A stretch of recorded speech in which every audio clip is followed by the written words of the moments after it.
narrowly spoken, narrowly defined, automation just means replacing. But I think what we broadly mean is, do new technologies, for example, artificial intelligence, augment or eliminate work, or more particularly expertise?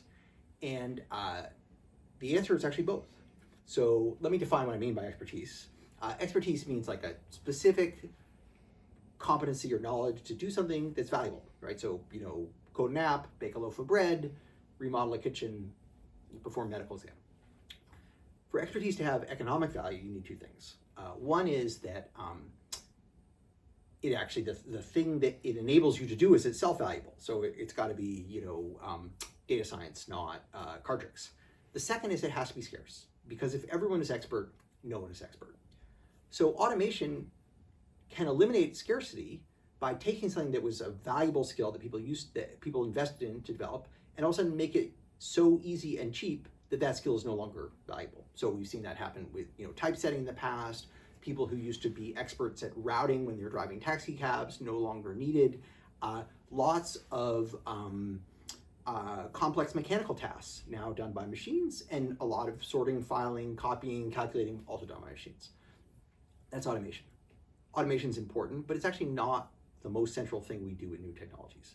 New technologies are fundamentally transformative to the degree that they enable new capabilities that we didn't previously have. So, if you were to go back to ancient Greece 3,000 years ago and automate everything they did, you would not have modern America. You would have ancient Greece without horses, right? They wouldn't have flight, wouldn't have electricity, wouldn't have penicillin. It would be fundamentally different from what we have. So what makes technologies really impactful is that they change the set of things open to human endeavor. And along with those changes, there's usually new expertise required. In fact, what technologies do is they often make expertise more valuable because they shorten the distance between intention and result. Technologies often provide us with tools without which we couldn't do our work. Our work would be meaningless. It would not be possible to be a contemporary doctor without all the tools that a doctor has. You couldn't be an air traffic controller without, radar, two-way radio, GPS. You would just be a person standing in the field staring at the sky. So often tools both enable us to do new things and provide the mechanism to do it.